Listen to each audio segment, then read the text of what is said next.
Everybody's here. I'm wearing another David sweater because why not? This one is very fancy and made of cashmere. So I didn't want to give it away. I wanted to keep it because it keeps me warm. Welcome, everybody. Oh my gosh, we're at 6,200 people already. It's 5 o'clock. Hi. Familiar faces. Hi. Okay, so here's how this is going to work.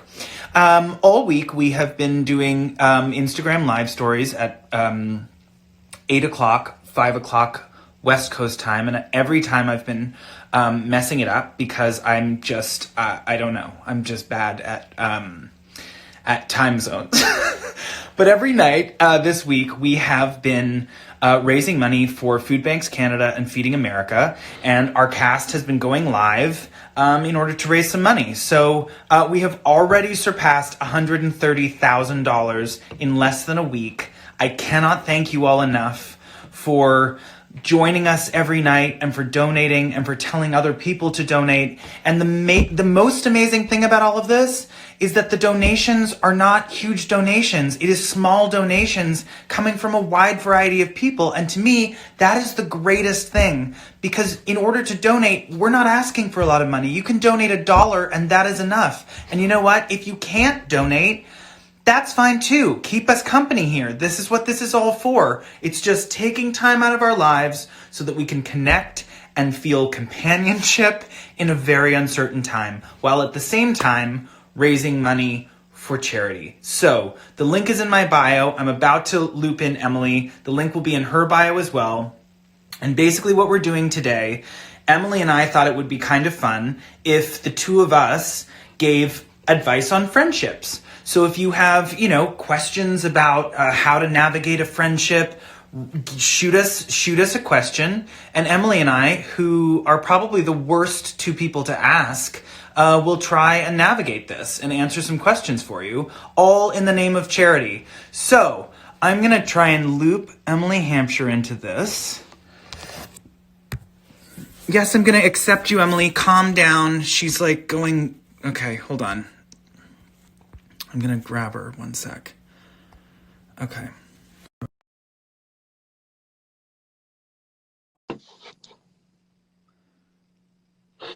So feel free to ask us. Hi. Bad friend. Here's the thing. I needed to set up why we're here before I logged you in. I thought I was just being ignored, but it's good we're talking about this because that's. Can you imagine if I did this entire thing and we were supposed to do it together and I just talked the entire way just myself? I thought that was going to happen. I wouldn't have been surprised, quite frankly. Wow, that's really completely not friendly. I know. Want to see what I'm wearing, though? Look at this. What?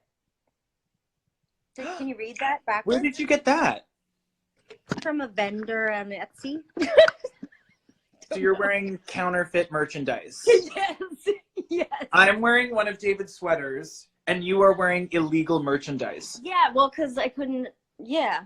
This all tracks. In terms of friendship, this tracks. Yeah. Well, until the questions come in, are you safe? Someone just hopes that we're safe. Oh, which is yeah. Nice. I feel like you were maybe one of the last people I saw. Probably. Yeah. You came over to my house. Emily came over to our to my house. What was it?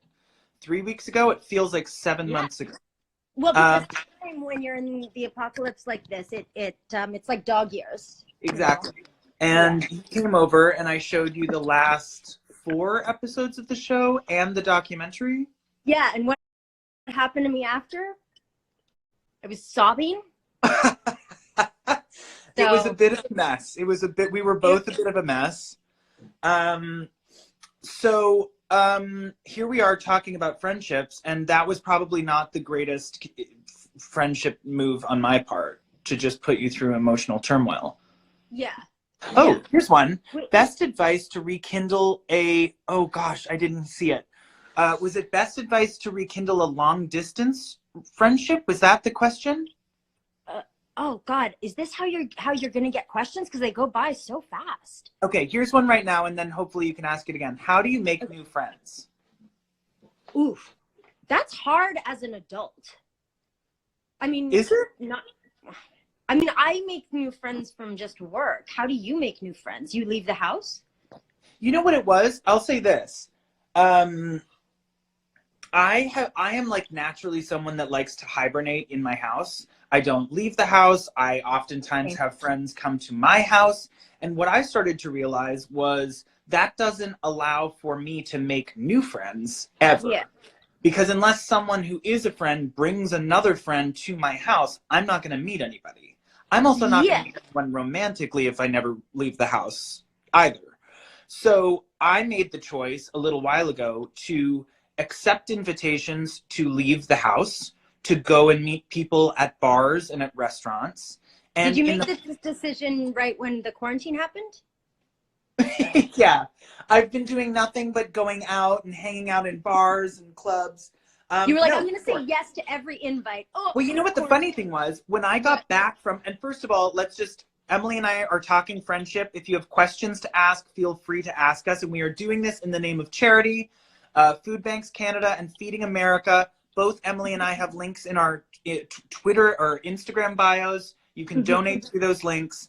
But we're talking about making friends. How do you make new friends? And I was just saying, I put myself out there. I made the choice when we came back from doing the show because I spent 13 months out of the year just focusing on the show.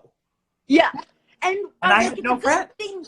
Well, it's a good thing, though. I do tell people this a lot. Like, we genuinely like each other all on the show. Yeah. Like, we wouldn't have, we decided to spend like 2 weeks together after to say goodbye to each other. Yeah. So that, like, if you're spending that time with us, like in real life and on the show and then editing, that's a lot. You need some room for that. Someone just brought up a question about the tour, and we don't have any official updates, but I will say it's going to be postponed. Your tickets will be honored. This is unofficial information, but for those of you that are like wondering or concerned, please know that like we're going to make sure that we get back on tour and whenever this clears up and that we see you all again. What trait is the most important in a friend? Someone just asked. I mean, I think honesty, like, to me, that's like really important to me. What do you think? Yeah, I think honesty and loyalty, which are like go hand in hand, are really important. Like have your back and And I don't know whether you felt like this, but I felt that when I turned 30, I'm still not there yet, but yeah. No, you're 22. But when I turned 30, I felt like everything became clear in terms of what I need and what I want from my friends. And loyalty and honesty were like the number one. And if people were bringing me down, if I had friends that were like constantly, it was like drama. And I felt, if I sat in my bed at the end of the night and asked myself, do you think this person would like fight for me? Not literally, but like, would this friend like have my back if push comes to shove? Some of them, no. I realized no, they probably wouldn't. And you know what? Snip, snip. You told me that. You gave Cut me them that right advice. out. Because I saw somebody did ask about like, what do you do when you have a friend who's like just draining your energy? And you were someone who you have given me great friend advice. And about like, that it is true when you get older, you start to realize like what you want in your circle. And if it's not adding to your life, it's just not worth it anymore. I feel like we often like feel an obligation to keep friends in our lives because they've either been around for a long time or we're just too like fearful to confront them about it. And you know what? I think what this whole pandemic has shown us is that like surround yourself with people who, not literally, now it's social distance, but make sure that the people that are in your life are lifting you up. Virtually surround yourself. Virtually surround yourself. Don't surround yourself with people who are bringing you down. Only surround yourself with people who are lifting you up. And I can say at this point that all of my friends, and I don't necessarily have like a huge circle of friends, but I do have like a small group of really important, meaningful friendships. And that means more than like being able to invite 700 people to a wedding. because the people that I have let in and the people that are around me are really making like a positive difference in my life. Yeah. And you know, I have like no friends, like zero, like I had like, I think I've only recently made a few new friends, but like before that, I just was friends with people I'd work with and see, and then I would go home. Hold on, I'm trying to answer some more questions. Oh, here's one following up on the question that we've been having. How to be honest with a friend if they hurt you? Ooh, that's good. You're really actually a great person. Can't believe I'm saying something good about you. But you're a great person for this conversation because you are an exemplary friend. Like, you do shit like that. Like, you confront things and you're honest, and well, you give the advice on that because I've learned from you on that. Well, I mean, you know, I think what the show has sort of in a way made me realize is like, my job when we were doing this show was to answer 1,000 questions all at once. And part of answering those questions, like, trained my brain to make very rational decisions about what needs to be done, what's the best way to do it, how do you make a decision that makes people feel heard and seen and respected in the workplace. But then it sort of trickled into my real life too. And I think I realized that, like, by withholding information or withholding like feelings, you're only going to let that out in weird ways. And I'm like the first person that can tell you, like, my habit in the past was to like bottle problems that I had with people, or if someone said something or did something that I was in disagreement over, I would like hold that and resent and resent and resent. And what that does is make you an unlikable person, because you're not giving the person the ability to hear what they might have done wrong. And I think communication and clarity of communication is so key, because sometimes what you're like really festering over might have been as simple as a miscommunication. Yeah. Or, you know what I mean? I can't stand being, I feel, and I'm sure you do too, a lot of actors, just this energy of like, I know if something's going on. And so if you're not communicating, it's just this awkward thing that creates bigger problems. Like, it's horrible.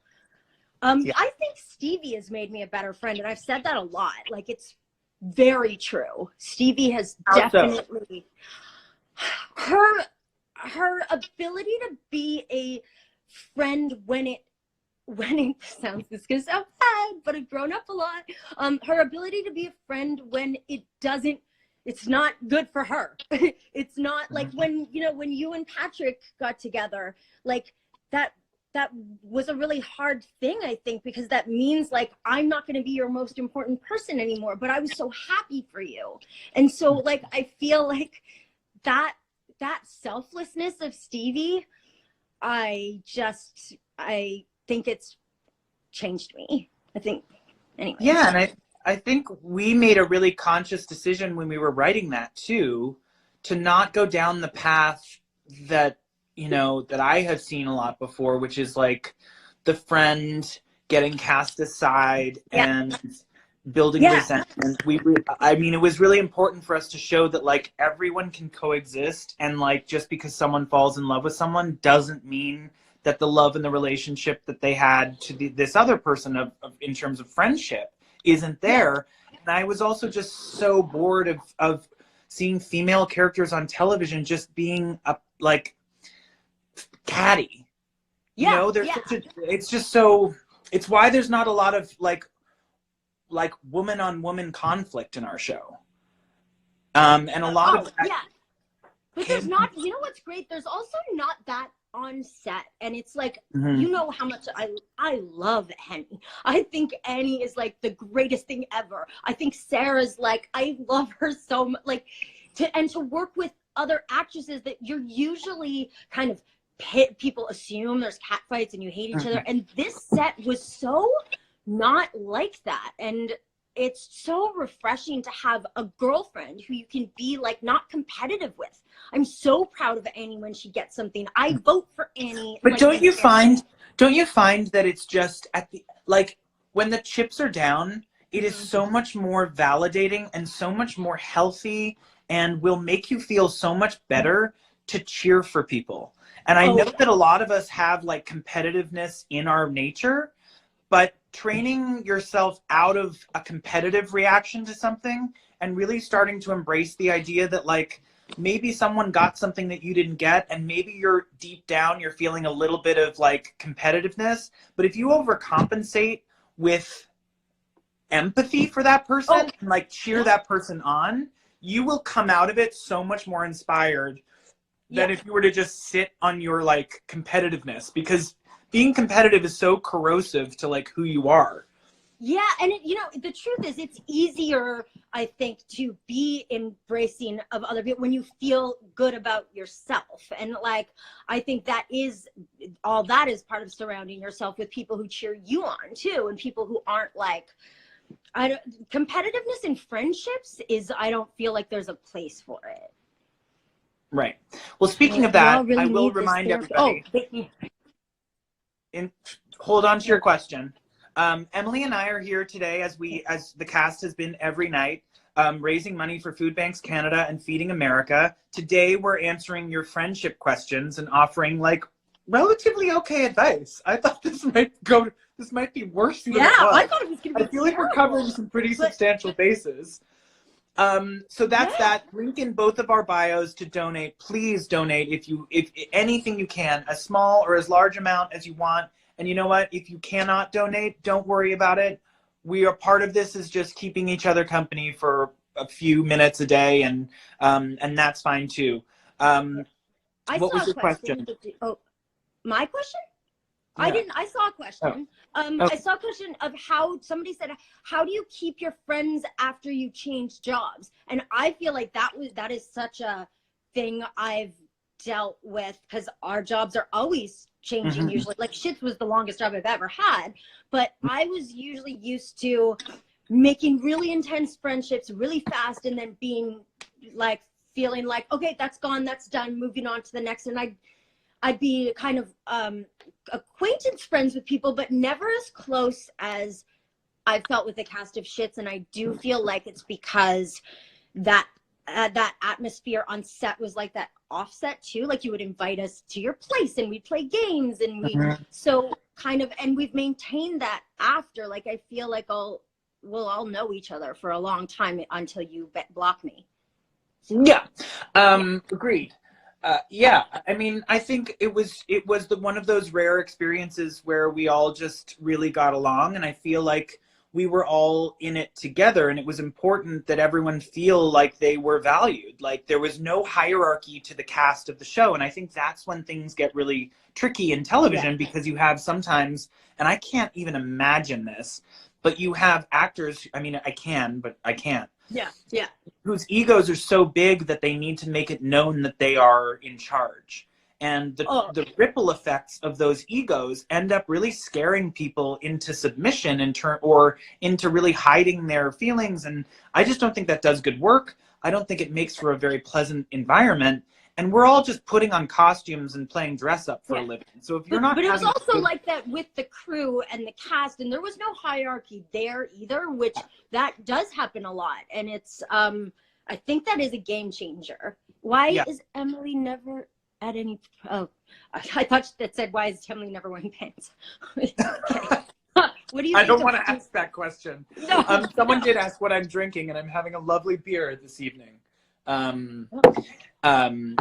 So that's what I'm doing. I'm of age though, so I can do that. And it's interesting because I think part of that question too was how do you maintain those kinds of friendships? And I really feel like it's important to maintain friendships. It's important to like, even if you just text. I've had a lot of friends text me, you know, every couple days just asking how I'm doing, and I do the same thing. I think keeping in touch with people, and it doesn't require a lot of work to maintain friendships. I think really quality friendships, you know, I have friends that live in different continents that I don't see for years at a time, and then when we see each other again, it's like no time has passed. And part of that is because we keep in touch with each other and email, phone calls occasionally. Now I find that myself like FaceTiming friends of mine who live in London or in Paris, and everyone's going through something very similar and yet totally different. So I try to keep as close contact with people as I possibly can. And anytime for me, anytime I feel like I'm either like upset or in a bad mood or need some advice, I will always turn to a friend. And even if I'm just taking total opposite. Sorry. What do you do?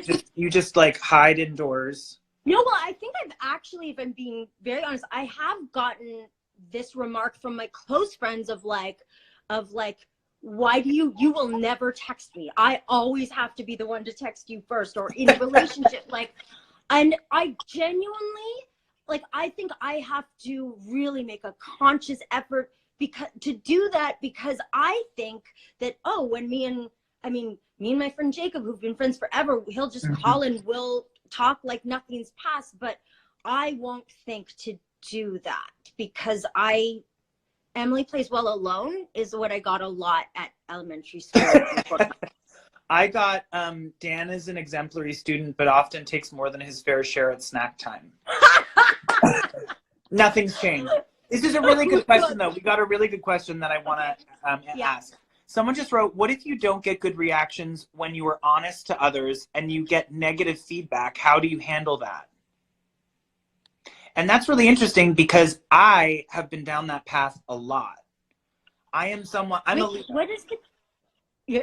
So I always what's feel the like question, though, exactly? The question is, what if you don't get positive feedback from your honesty when it comes to like a friend conversation? We are raising money for Food Banks Canada and Feeding America. This is why we're here. So enjoy the conversation, obviously, but please donate if you can. The links are in our bios. As a Leo, I constantly feel like I know best. And all the major conflicts that I've had in my life with friends have come from me overstepping my boundaries. And I think there's a very fine line between being honest and overstepping and saying things that are not necessarily helpful. I think people have boundaries, and friendships are really interesting because you get to draw those boundaries, you get to have those conversations and really figure out where you stand with people. And in certain situations, like I've found myself being very frustrated by, people's behavior or people's actions and not really understanding the why of it. And I think people sometimes react in different ways. And what I was getting frustrated by was my idea of how someone else should be handling a situation. Yeah. And so I bring that up to them, thinking that I'm being honest. And the reaction has been, why don't you let me solve that problem? I don't know why you're getting so upset. And I get upset because I care. Yeah, it's all coming from a well-intentioned place. But I think there is a boundary between, are you being honest in a constructive way, or are you overstepping in terms of your honesty? Because everyone needs to learn from their own mistakes. And as much as protective as we possibly want to be to our friends, sometimes you just have to swallow that pill and say, we are different. That's what makes us friends. I'm going to step back and take my own opinions out of the equation to let watch you fail. Fail or succeed. But which would be important to know the difference. It is important to know the difference. Yeah. But so as a Virgo, I am so, every detail is really like so important, and probably I'm very critical of I am very critical of things. And what I've learned, though, is to wait until I am asked to say my opinion about something, which is very difficult for me to do. But I would say that I don't know if you've necessarily learned that, but yes, I'm trying to. It's very hard. Emily is someone that often will just say exactly what she thinks and feels. And if you know her, it's a wonderful thing, because you're able to say, like, that's just Emily. If you don't know her, it can be very disarming. You're regularly telling me, like, other people can hear you. I think that's why I also don't reach out to people, because I feel like I don't exist. Like, I do sometimes feel like I'm in a little world, and You remind me though. Well, that's what friends are for. I think kindly and gently reminding each other is never a bad thing. What else do we have? Let's just say this. We are 2 days away from the last episode of our show. And that last episode though, like, killed me with us on the car. Well, you mean the last week's? Yeah. It was very, very sweet. And that was a very tough scene to shoot because it was the second to last day of our entire shoot. So much of the emotionality of that scene, I think, was really like coming through in terms of like us knowing that we weren't going to get to do this as much, if ever. But it turned out really well. But I will say this, for those of you watching, the last episode is airing at a special time. So it's airing at 8:00 from 8 to 8:30.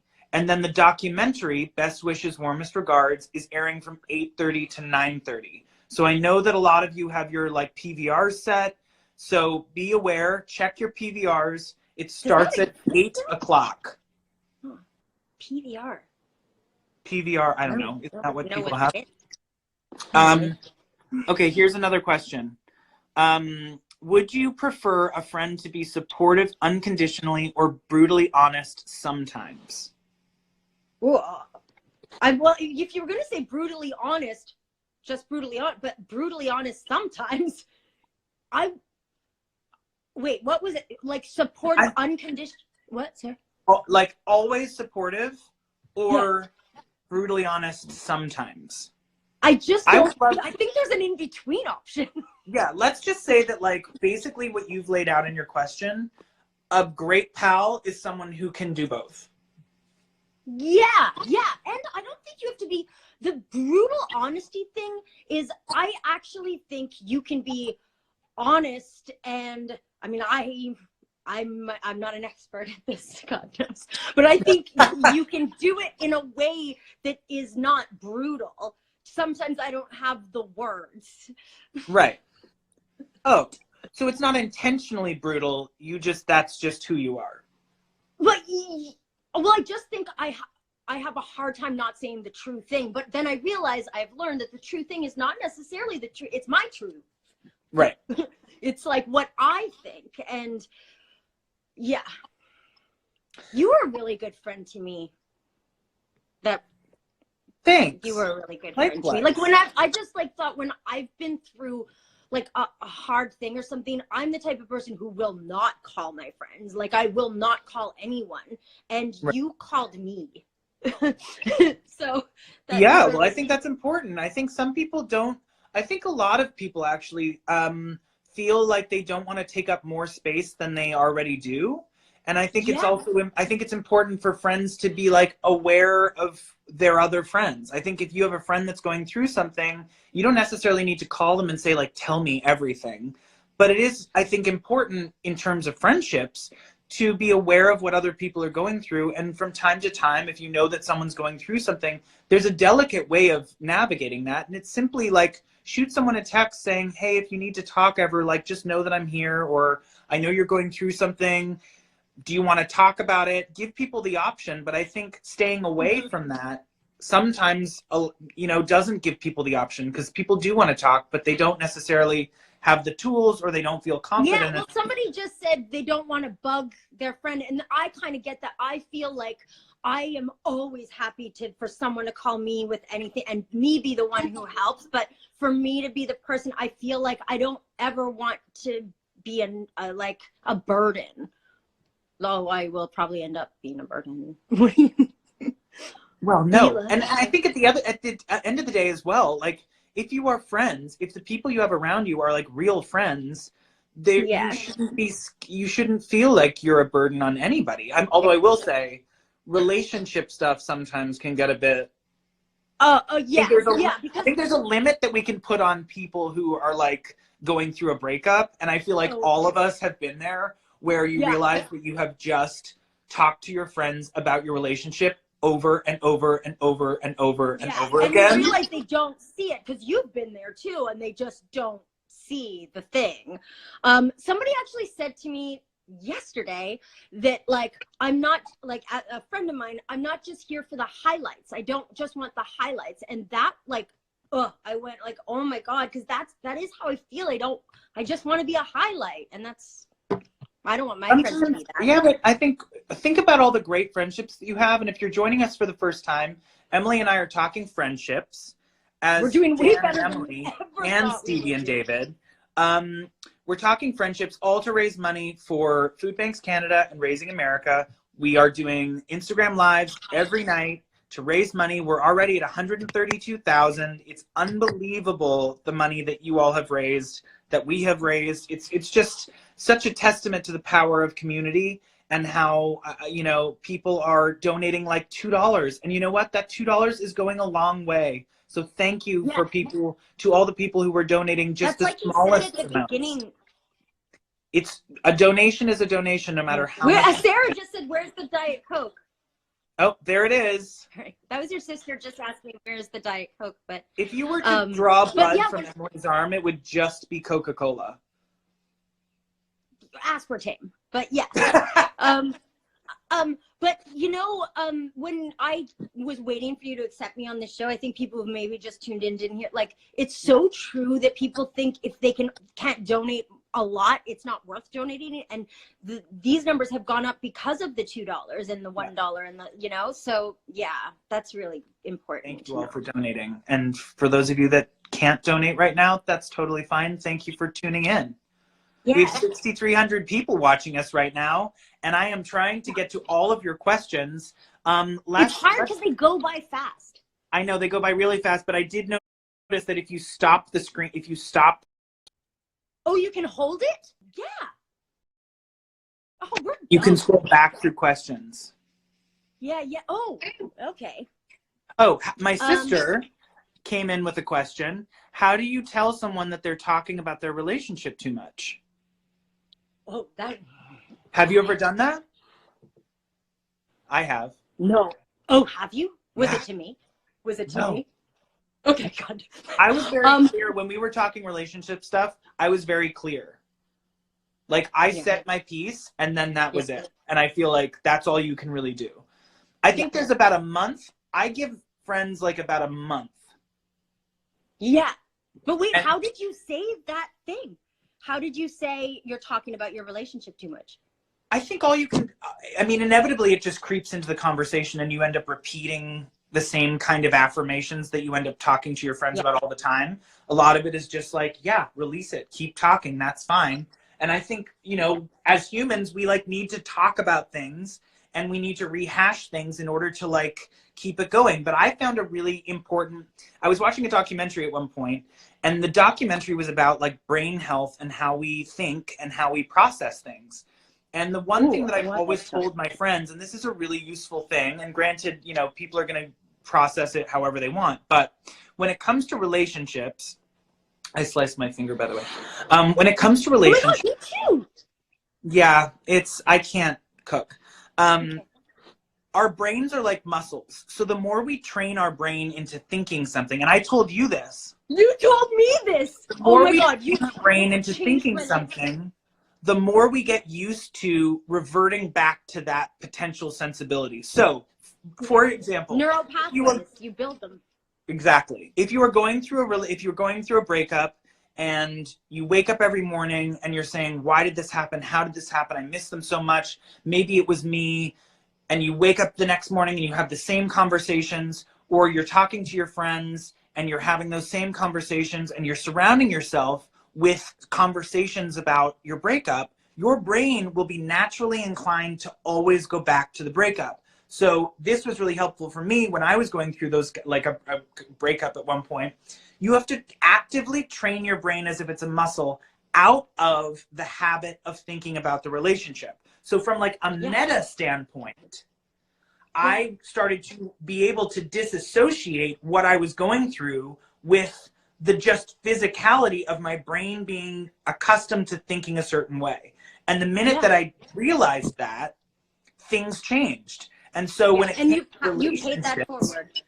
when it came to relationships, anytime I got into the habit of like being sad or thinking like, this happens all the time to me, why is it happening to me? I would either call a friend and talk about something entirely different. I would put a movie on. I would distract myself so that I could train my brain anytime it started to wallow to think about something else. And you end up getting out of that pattern of thought much quicker than if you just stayed where you were. Oh, yeah. And it is like an addiction too, that you have to, I do believe in that thing that you just have to like cut it off and not look at their Instagram, not think about that. Like you have to push yourself to do that. Somebody just said, I know, DVR. It's PVR in Canada, and we're Canadian. But somebody said, how do you deal with when a friendship you like outgrow a friendship, but it's still like, you know, when that happens, like one of you is outgrowing an old friend. How do you deal with that? Well, before we get to the question, for anyone that's new here, I just want to tell you all that we are answering friendship questions and offering relatively okay advice, I think, all to raise money for Food Banks Canada and Feeding America. Links are in both of our bios if you care to donate. Big, small, all is welcome. If you can't donate, that's fine. Just come and hang out with us for the next few minutes. What was the question?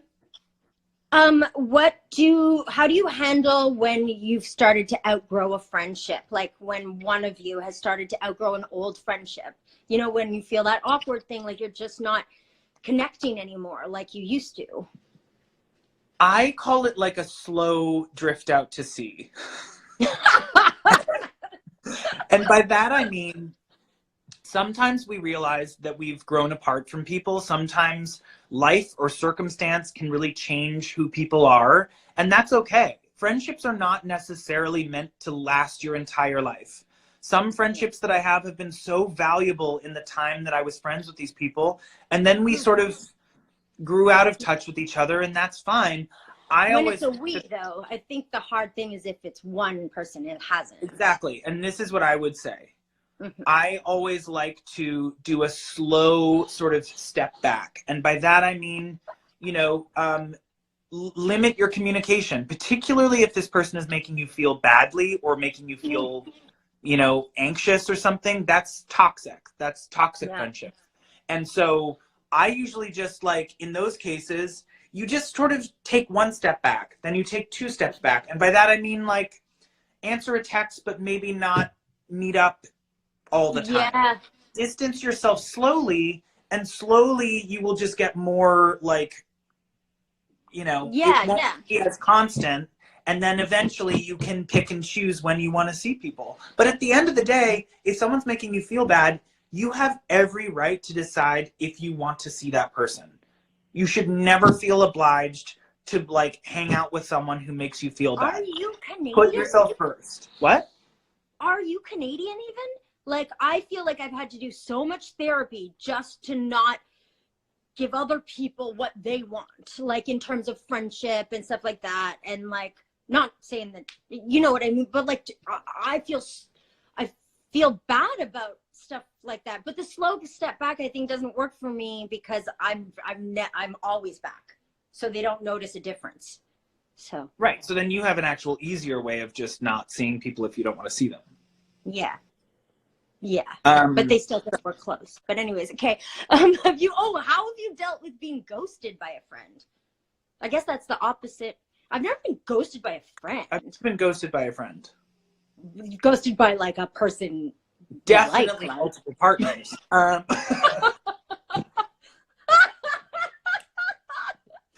Definitely multiple dates have ghosted.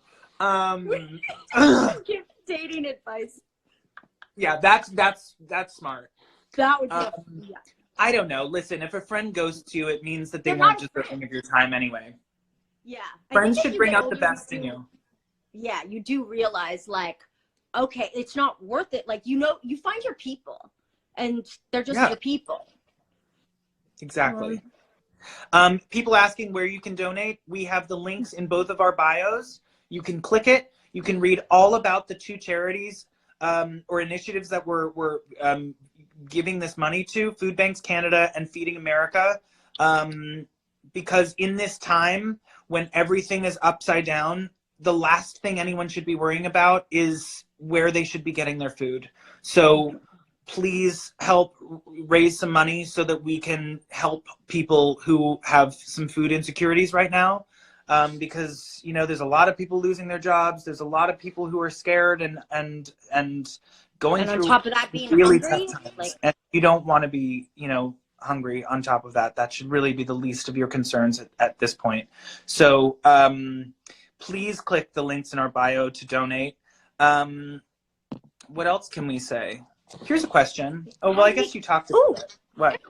No, you go. well, somebody said, how do you help a friend through depression? I feel, wait, is that a weird? No, it's a really tricky question.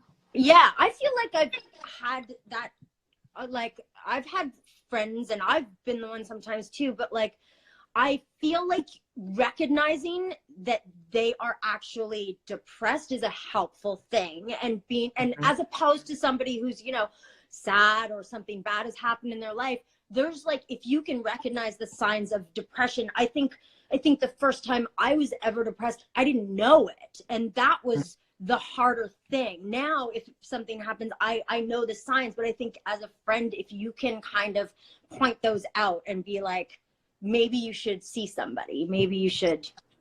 Yeah, I think, you know, the tricky thing is when, and I feel like all of us have had friends or have ourselves gone through really tough times. And I think it's not necessarily we're not necessarily equipped to handle that.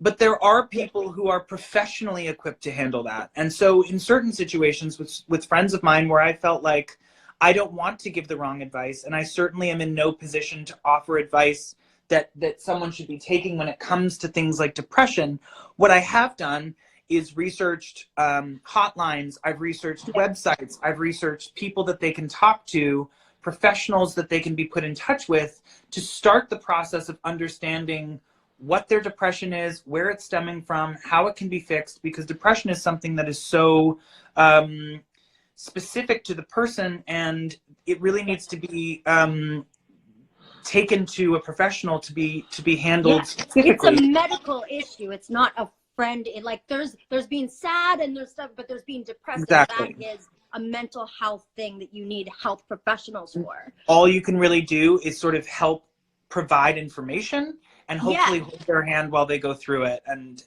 give comfort. I just do think helping them see that maybe this is a bigger problem, because I think a lot of people don't see that at first. If it's they just think, they don't even know there's something wrong. People were asking for the documentary that I was watching, and I believe it's like very old, and it was called "What the Bleep Do We Know?" Oh my god, that's a movie with Marlene. Yes. Yes, but it's founded in like factual evidence. And the one thing that I found particularly incredible was the like molecular structure of like water and thought, like your thought processes going into water. This is getting like very new age hippy dippy.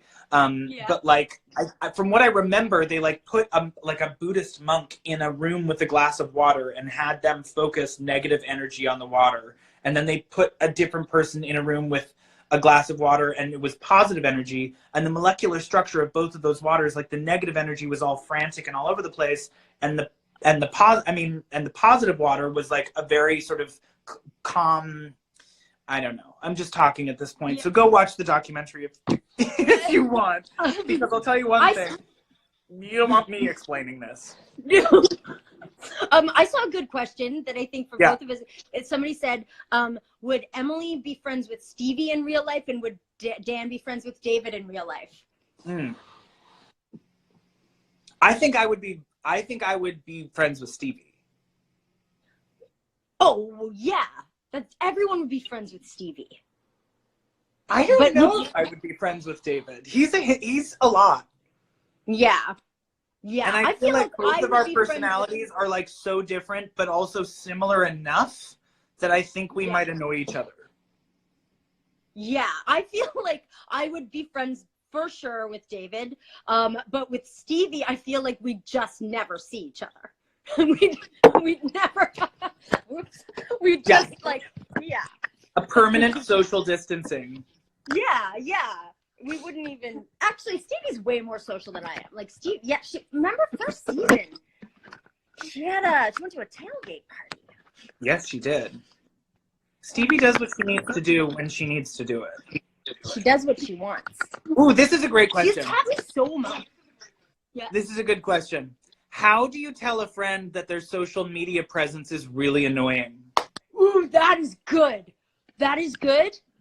I have been on both sides. I've received this and I appreciated it, and I've been the one to tell somebody, and I think they appreciated it too. Okay.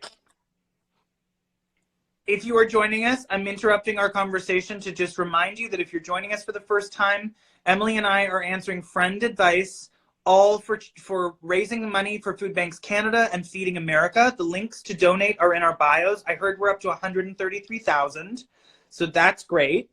Thank you for donating. Please continue to do so. Continue. I didn't mean to cut you off. Oh, no. But, well, I want you to answer this question too, because so the question was, for people just tuning in, how do you tell a friend that their social media presence is annoying?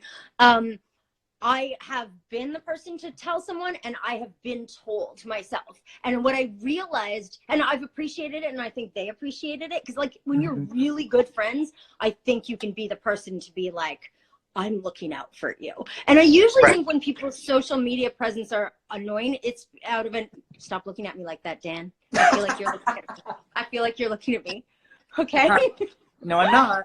But I feel like there's sometimes there's something like, when mine has been annoying, I would think it was a lot of like probably insecurity. Look, get that smile off your face, Dan. Or anyways, what do you have to say about this, Stan? Listen, nobody is more annoying than everyone on Instagram and Twitter and social media right now. I feel like this global pandemic and the quarantine has just pushed people off the edge. People are wild on social media right now. Like, and I feel like we're losing people by the day. Like every single day I'll see someone else just pull a social media move where I'm like, oh gosh, no. Oh, I have to mute. Yeah. I have to mute you now. Oh my gosh. I don't know. Listen, I think everyone has their own preferences when it comes to what annoys them about a social media thing. For me, it's like if you don't have any humor or self-awareness, if you're taking yourself like very, very seriously, and what you're doing is like taking photos of yourself in a bathing suit, that's going to be a tough sell for me, just because I've never been accused of that. I've also never been accused of that. People will complain about both of our social media presences being annoying, but they cannot say that we post too many bathing suit pics. Yes. But you know what's funny though? I found at the beginning of this whole thing, I was like impressed by everybody is kind of putting out art that they wouldn't have put out, or like creativity. And now I think it's gone. There's some things that I feel like the bad art is going to be just as bad as it's going to be bad anyway. Yeah. I mean, I'm hoping that some good art comes out of this. I feel like art always comes out of really tough times. So my hope is that, I mean, I hope for myself, I'm writing some things right now, and part of me feels like particularly, all I can do aside from continue to raise money through this initiative is to continue to write TV so that down the line, hopefully we can get some shows made and employ some people. Yeah. So that's really, what I've been trying to do, although I found it very, very hard to work. And from a friend standpoint, speaking of friends, I think it's very valuable that people out there, internet friends of ours, know that like, this is a really tough time and everybody is handling it differently. And, we might be looking at people on the internet, or we might be looking at our friends who are being like incredibly like productive right now and thinking to ourselves, why am I not being as productive as my friends? Should I be more productive? What am I doing? How do I? And I've really thought that myself. I mean, I have a lot of work that's supposed to be, getting done in this time. And it is. And feeling so guilty about what I actually posted something that from Justin Trenter that he reposted. It's this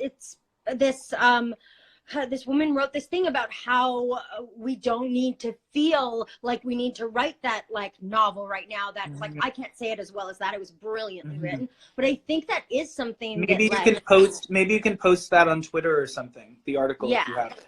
Yeah, I will. I'm gonna repost it. Yeah. But it's just a sense of isolation where I think we're all in our homes, we're all being quarantined, and all we can really do, because we're human, is like think about what other people are doing, and am I doing enough, and am I being productive enough? And the reality is, just know that you're not alone in that, because all of us are at home doing the same things. Some of us might be more productive than others, but that doesn't mean that you are not doing enough. That's what I've told myself every day. If I write a page of television every day instead of 2, that is more than nothing. And even if I don't write anything, if I sit at my desk for 15 minutes in a day and really think about the work that I'm doing, that's better than nothing. All we can do at this point is try to do our best, because none of us have been through this before. It is the strangest thing. All of our little human brains like have no idea what's going on, and they're just trying to process as best they can. So please be kind to yourself. Yeah, I think it is. I do find it so fascinating that everybody has such a different experience of it, and you kind of learn who people you even know are through how they experience this experience. And I found it hard in the sense that I felt guilty a lot that I thrive in this kind of isolation, and most of my friends don't. And when I get things like my friends are so lonely and upset, and I don't know how to make that better and stuff, I feel like I'm a horrible person because of it. And then so it's everybody different. Everybody is different. And don't, please just like take a breath and know that everyone's just trying to do their best, and be kind to yourself. That's all we can really do. Somebody said I ate half what? What? Go. Somebody said I ate half a Hershey's cake today, and honestly, there's this weird thing that's been happening to me. I wake up in the middle of the night and I don't know what happened, but then I lift up my sheets and I have like I have mini eggs in there. I have That's not surprising to me. That tracks. Okay, okay. It's 5:52. We've been doing this for quite some time, and I feel like we could just do this till the cows come home. But I will say we'll do 2 more questions, and one question that I just read, which is a really great question, which is, how do you come out of the closet to your friends? Ooh. And that, I mean, for me, my friends were the first people that I told. I was in high school. I told some friends. You know, I think friends are family. I think a lot, you know, for a lot of people, friends are family. That's what a family is. Especially for a lot of LGBTQ plus people, exactly. I think it's even more so. Your good friends should support you no matter what. And I feel like, from my experience, friends were the first people that I told. And I was really confident in the fact that the friends that I had would keep that secret and would support me through that process and all that it entailed. And sometimes that's just, you know, being in it with someone. I think being in the closet is such an isolating experience, and you can feel so alone. And just reaching out to one friend that you trust, and tell them on your time, tell them when you're ready. But even reaching out to one will allow you to feel confident in having the conversations, in talking to someone, in confiding with someone.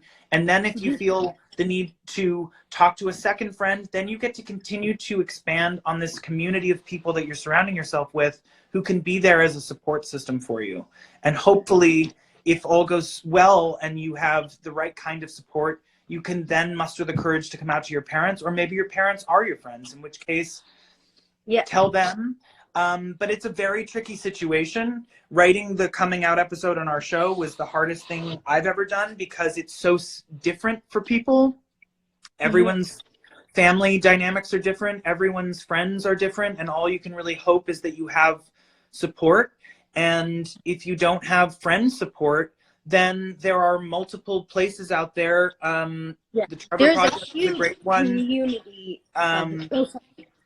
Where you can actually call and talk to people on a hotline, and that's really helpful as well. If you know, you should never feel alone in your experience, and if you're feeling the inclination to share your story, then talk to a friend, call someone, even if it's someone you don't know, just to share, just to get it off your chest, because it can weigh really heavy on your heart. So, and I think sharing with people who we live in an age now where there's groups for everything on Instagram and online, and especially the LGBTQ plus community is so supportive in a way that I think you could reach out to anyone, like even you don't know, and they will become a friend. But Gigi Borges said this quote that her mom used to love, that I love it so much. It's those who mind don't matter, and those who matter don't mind. And I think in terms of that, when telling a friend, if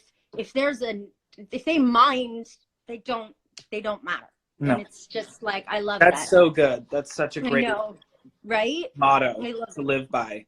And that, to be honest, I think is like a great way to wrap this up. Like, friends. Yeah. Say it again for people in the back row, in case people didn't hear that. Like, this should be the takeaway. Oh, yeah. Those who mind don't matter, and those who matter don't mind. Oh, that is such a great.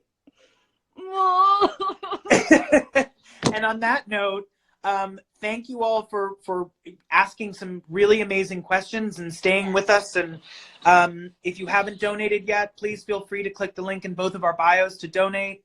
And if not, don't worry about it. We'll be doing this again tomorrow with some new exciting people. There's some very fun things coming up in the next couple days leading up to the last episode of the show. Also, at this point, what I have been saying to people is that the documentary is, as of now, just going to be on Pop. I've yet to hear information about iTunes or Hulu. I'm hoping we can get that information, and if someone has that information, please let us know. But as of now, I know that it will not be on Netflix. I hope that we will get it on Netflix, but if you're hoping to hold off until Netflix, I don't know if it's going to be there. I hope that it will, but that's just another piece of information, because I don't want to upset people who are like waiting to see the documentary on Netflix, because as of now, it is not there. Wow. Okay. So thanks for telling me. Now I know. Yeah, exactly. And with that, thanks everybody, and keep donating, keep telling your friends. We'll see you tomorrow for another Instagram Live. And thanks, Em. Nice to see you, Dan. Nice to see you. Love you. Bye. Bye, everybody. I don't know how to get off this, though. No.